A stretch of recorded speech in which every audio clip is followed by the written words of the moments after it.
దేవుని నామానికి స్తోత్రములు. ఈ ఉదయకాల సమయంలో మీ అందరికీ కూడా నా హృదయపూర్వకమైనటువంటి వందనాలు తెలియజేస్తున్నానండి. ఈ దినము దేవుడు మీతో మాట్లాడుతున్నటువంటి మాట రాజులు 2వ గ్రంథము 4వ అధ్యాయంలో ఒక స్టోరీ ఉంది. ఏంటి ఆ స్టోరీ అంటే, ప్రవక్తల శిష్యులలో ఒకటి భార్య, నీ దాసుడైన నా పెనిమిటి చనిపోయెను, అతడు యెహోవా యందు భక్తి గలవాడై ఉండెనని నీకు తెలిసే ఉన్నది. ఇప్పుడు అప్పులవాడు నా 2 కుమారులు తనకు దాసులుగా ఉండుటకై వారిని పట్టుకొని పోవుటకు వచ్చి ఉన్నాడని ఎలీషాకు మొరపెట్టగా. ఏమండి, అక్కడ ఎలీషా దగ్గరికి వెళ్ళి ఒక స్త్రీ మొరపెడుతుంది, నా భర్త చనిపోయాడు, నా పెనిమిటి ఎలా ఉండేనో నీకు అవన్నీ తెలుసు కదా, అయితే ఇప్పుడు అప్పుల వారు వచ్చారు, నా 2 కుమారులని దాసులుగా వారి దగ్గరికి తీసుకొని వెళ్తాను అంటున్నారు, నువ్వు నాకు సహాయం చేయమని చెప్పేసి అని ఆయన దగ్గరకు వచ్చి మొరపెడుతుంది. అప్పుడు ఆయన చక్కని మాట మాట్లాడుతూ ఉన్నాడు. చూడండి, రాజులు 2వ గ్రంథము 4వ అధ్యాయము 2వ వచనములో, ఎలీషా నా వలన నీకేమి కావలేను, ఏమండి, నీ ఇంటిలో ఏమి ఉన్నదో అది నాకు తెలియజెప్పుమనెను. అందుకు ఆమె, నీ దాసురాలనైన నా ఇంటిలో నూనె కుండే ఒకటి ఉన్నది, అది తప్ప మరేమి లేదనెను. దేవుని బిడ్డలారా, ఎలీషా దగ్గరికి భర్తను పోగొట్టుకున్నటువంటి ఒక స్త్రీ వచ్చింది. అప్పుల వారు వచ్చారయ్యా, నా 2 కుమారులను తీసుకొని వెళ్తానంటున్నారు, నీవే నాకు ఇక సహాయం చేయాలి, నా భర్త ఎలాంటి వాడు నీకు తెలుసు కదా అని ఆయనకు చెప్పుకుంటుంది. అయితే ఆయన ఏమంటున్నాడు అక్కడ, నా వలన నీకేమి కావలేను అని ఆయన ఏమంటున్నాడంటే, నీ ఇంటిలో ఏమి ఉన్నదో అది నాకు తెలియజెప్పుమనెను. ఏమండి, అప్పుల వారు వచ్చారు, వారికి డబ్బులు ఇవ్వడానికే లేవు ఆమె దగ్గర, నా దగ్గర ఏమి లేవయ్యా, ఏమి లేవు కాబట్టి కదా నీ దగ్గరకు వచ్చిన నా కుమారులని వారు దాసులుగా తీసుకెళ్తున్నారనే కదా, నీ ఇంటిలో ఏమి ఉండదని నా ఇంటిలో ఏముండదని నేను చెప్పాలయ్యా, ఏమి లేదు కానీ నూనె కుండ ఒక్కటే ఉందయ్యా. ఆమె మాటలో నీతి ఉంది, ఆమె మాటలో సత్యం ఉంది. ఏమండి, నీ ఇంటిలో ఏమి ఉన్నది, ఏమున్నదయ్యా, డబ్బులు లేవనే కదా నీ దగ్గరకు వచ్చినా, ఏమిలో తినడానికి తిండి లేదు, ఏమి లేదు, కానీ నూనె కుండ ఒక్కటి మాత్రము ఉన్నది. దేవుని బిడ్డలారా, నూనె కుండ ఎక్కడ ఉంటుంది? వంటగదిలో ఒక పక్కకు అట్లా ఉండిపోతుంది కదా, స్టవ్ దగ్గర పక్కకు ఉంటుంది. అక్కడ ఆమె చెప్పిన మాట చూడండి, నూనె కుండ ఒకటి మాత్రమే ఉంది, ఏమి లేవు అంటే అప్పుల వారు నూనె కుండ ఒక్కటే ఉన్నదని ఆమె చెప్పిందంటే ఆ ఇంట్లో ఉన్న వాటన్నిటిని కూడా వారు బయటపడవేసి ఉండొచ్చు, తీసివేసి ఉండొచ్చు. అందుకే కావచ్చు ఆయన ఏమంటూ ఉన్నాడు, ఇరుగు పొరుగు దగ్గరికి వెళ్ళి కొన్ని పాత్రలు తీసుకొచ్చి మీరు మీ పిల్లలు లోనికి వెళ్ళి ఆ డోర్ వేసుకొని ఆ నూనె కుండని అన్ని పాత్రలలో కూడా నూనె నింపండి అని చెప్పి అన్నాడు.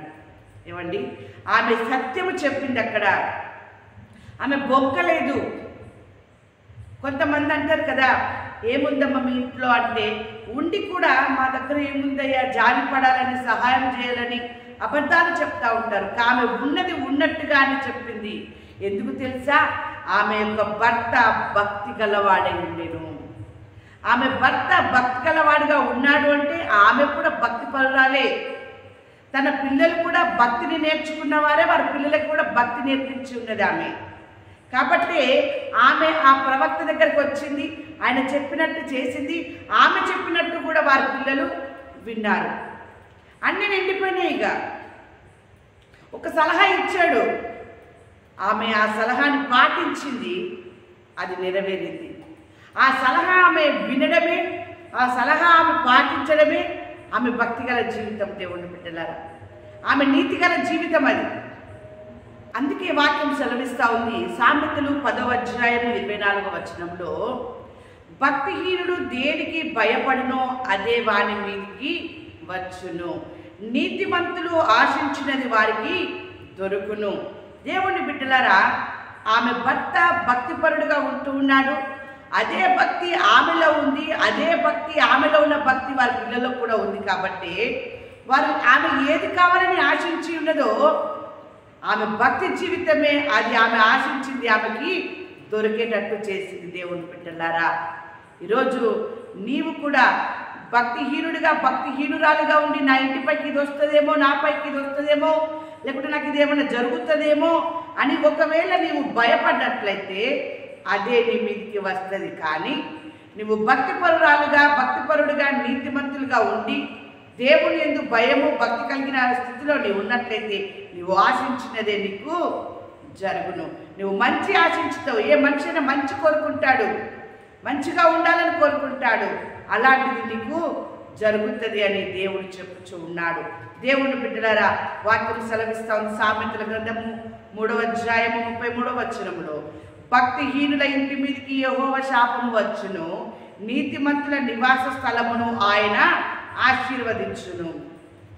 నువ్వు దేవుని యందు భయము భక్తి కలిగి ఉంటున్నావు కాబట్టి యెహోవా నీతిమంతులను ప్రేమించువాడు. నీతిమంతులను ప్రేమిస్తూ ఉన్నాడు కాబట్టి భక్తిహీనుల ఇంటి మీదకి యెహోవా శాపము వస్తుంది.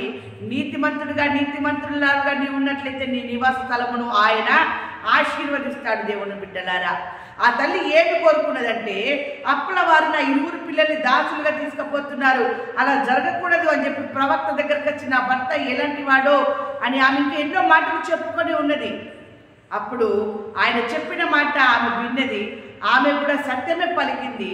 ఆమె ఏదైతే ఆశించిందో అదే ఆమె జీవితంలో జరిగింది. దేవుని బిడ్డలారా, ఆ అప్పుల వారి పిల్లల్ని తీసుకొని పోలేదు. దేవుని యొక్క ఆ ఆశీర్వాదము ఆమె పొందుకుంది. ఎందుకంటే నీతిగా అక్కడ న్యాయంగా మాట్లాడింది, నీతిగా చెప్పింది, ఆమె సత్యాన్ని పలికింది అక్కడ. కాబట్టి నీతిమంతుల నివాస స్థలమును ఆయన ఆశీర్వదించును. అప్పులన్నీ కూడా తీరిపోయే రీతిగా దేవుడు కొంచెమే నూనె ఉంది, ఆ నూనెని ఆయన ఆశీర్వదించి అప్పులన్నీ తీరిపోయేలాగున ఆమెకు గొప్ప కార్యము చేసి ఉన్నాడు. దేవుని బిడ్డలారా, చూడండి, వాక్యం సెలవిస్తూ ఉంది కదా. దేవుని యొక్క మాటలు దేవుని బిడ్డలారా మనం ఆలకిద్దాము. దేవుని మాటలు మనము శ్రద్ధగా విని ఆ మాటల ప్రకారంగా మనము దేవుని యందు భయము భక్తి కలిగి మనము జీవించినట్లయితే, మనము ఆ రీతిగా మనం ఉన్నట్లయితే నీతిమంతుడు బాధ నుండి తప్పింపబడును. భక్తిహీనుడు బాధల పడతా ఉంటాడు, బాధల పాలవుతా ఉంటాడు అని చెప్పి వాక్యం సెలవిస్తూ ఉంది. ధనమును నమ్ముకొని వాడు పాడైపోవును, నీతిమంతులు చిగురాకు వలె వృద్ధి నొందుదురు.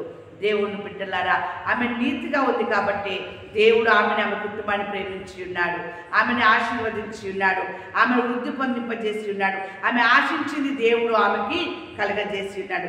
అదే కాకుండా యథార్థ వర్తనుడగు నీతిమంతుని పిల్లలు వాని తదనంతరము ధన్యులగుదురు. దేవుని బిడ్డలారా, యథార్థవంతుడగు తన భర్త చనిపోయాడు, ఆమె కూడా యథార్థంగానే ఉంది కాబట్టి ఆమె తర్వాత వాళ్ళ పిల్లలు కూడా ధన్యులయ్యేటటువంటి స్థితిలోనికి ఎదిగి ఉన్నారు. దేవుని బిడ్డలారా, అందుకే వాక్యం సెలవిస్తూ ఉంది. యెషయా గ్రంథం 3వ అధ్యాయం 10వ వచనంలో, మీకు మేలు కలుగునని నీతిమంతులతో చెప్పుము, వారు తమ క్రియల ఫలము అనుభవింతురు. మీకు మేలు కలుగునని నీతిమంతులతో చెప్పుము, వారు తమ క్రియల ఫలము అనుభవింతురు. దేవుని బిడ్డలారా, వారు అంటే ఎవరు వారి క్రియల ఫలము అనుభవింతురంటే భక్తి కలిగి నీతి కలిగినటువంటి స్థితిలో ఉన్నటువంటి వారు మాత్రమే దేవుని యొక్క ఆశీర్వాదాన్ని పొందుకొని దేవుని యొక్క ఆశీర్వాదాన్ని వారు తృప్తిగా అనుభవించినటువంటి స్థితిలో ఉంటారు. ఈరోజు నీవు ఆ రీతిగా ఉన్నట్లయితే నీవు, నీ కుటుంబము, నీ పిల్లల పిల్లలు కూడా ధన్యులుగా ఉండేటటువంటి స్థితిని దేవుడు మీకును మీ కుటుంబానికి ఇచ్చి ఆశీర్వదించును గాక. ఆమేన్.